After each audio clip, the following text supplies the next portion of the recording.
الله أنا حرسته حاج آدم أحمد أفضل waxa uu ku geeriyooday magaalada Cergaabo taariikhdu markay ahayd 5tii July 1986 haddaba faallay ka diyaarisay idaacadda radio Muqdisho geerida marxuumkaas ayaanu ku daraynaa gabiyadiisii oo ku duuban giraanta tan waana kane maqal haboon waxaana barnaamijkaasi inoo soo siinaya Axmed Xasan Cawke iyo Cabdinuur Sheekh Maxamed Isxaaq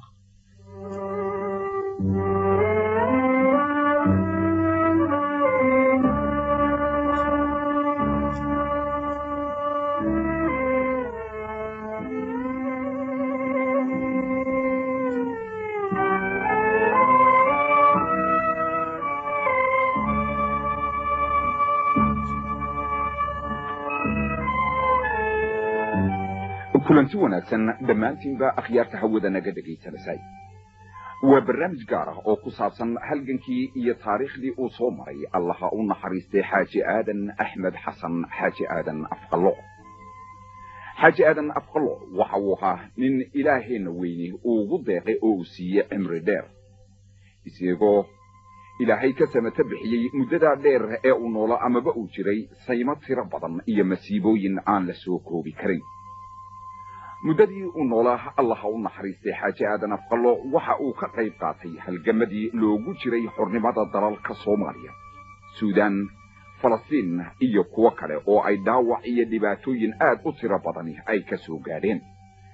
xaaji aadan afqallo naxariista janna ee baha ka waraabiya wuxuu ahaa halyey naftiisa iyo maalkiisa u huray xorriyadda iyo madax bannaanida aynu maanta ku naaloonino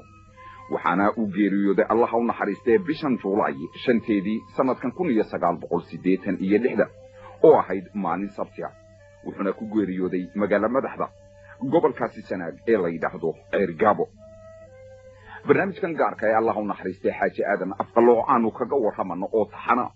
waxa inoo soo diyaariyay Jalla Cabdilaahi Sheekh Xuseen hanti wadaag oo isagu isku taxalluujiyay inuu wax ka qoro xaajiga intii uu noolaa ee aanu iilka galin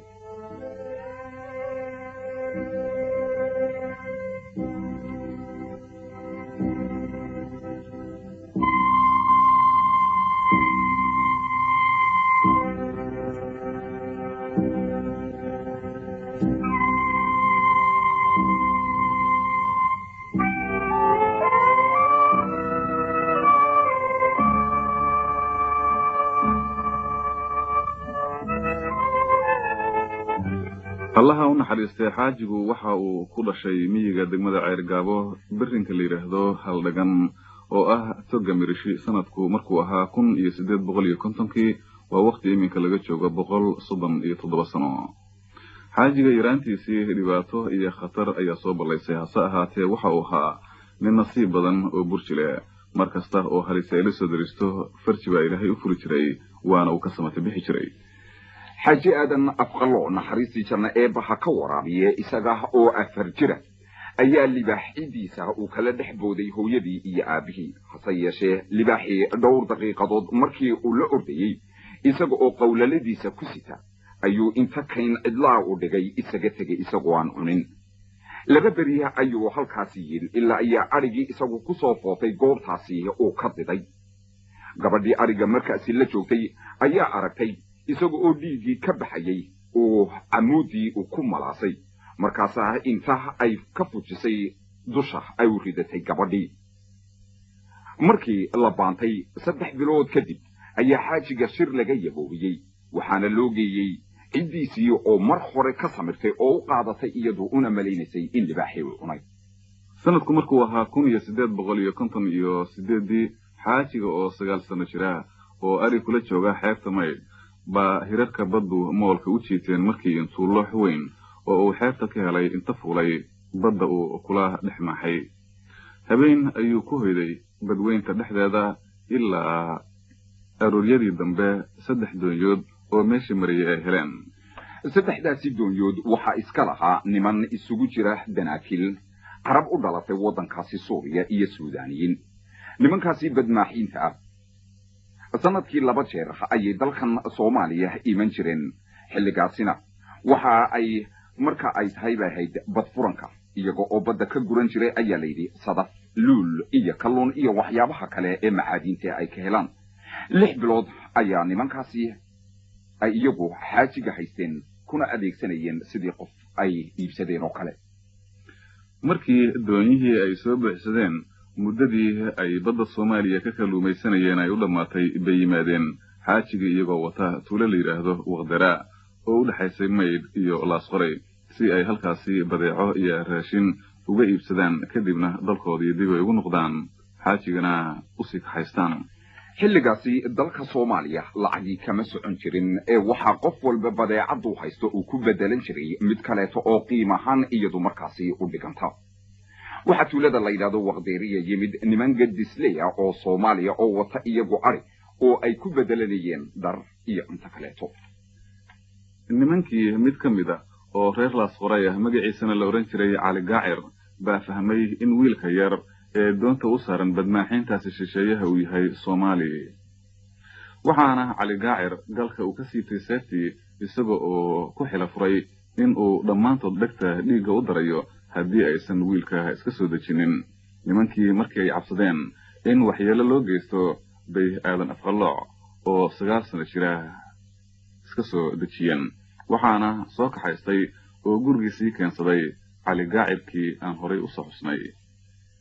waxaa kadib haddaba aadan afqalooc oo ilmo la ciyaaraya la kulantay oo aqoonsatay habaryartii ama hooyadii walaashii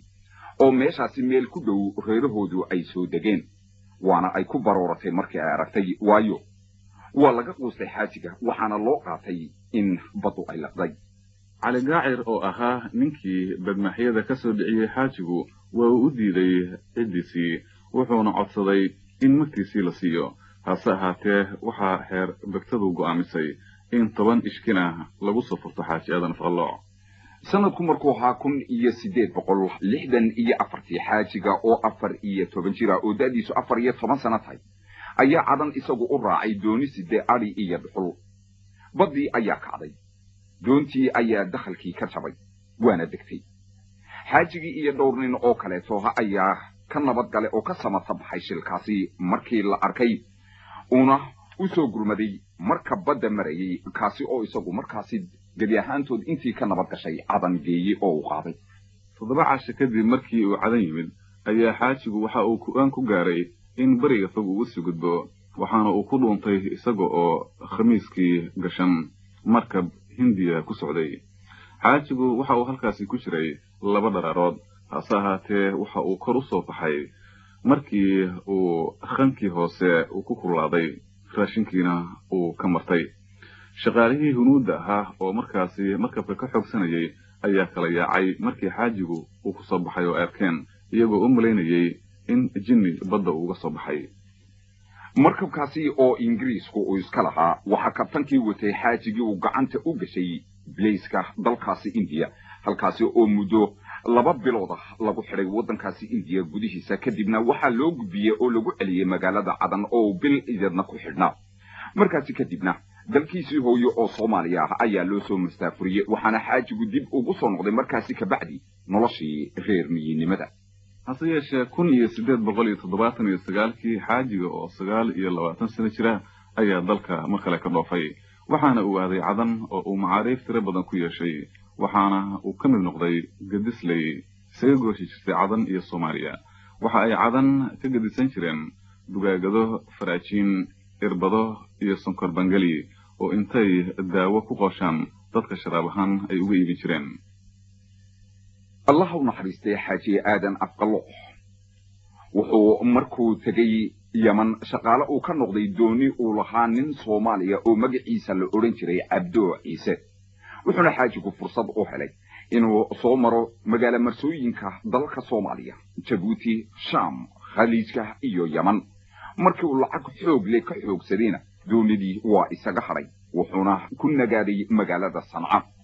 أو مركاسي laba dumar ah oo midna ay u dhashay gabadh midna gabadh iyo wiil uu ku guursaday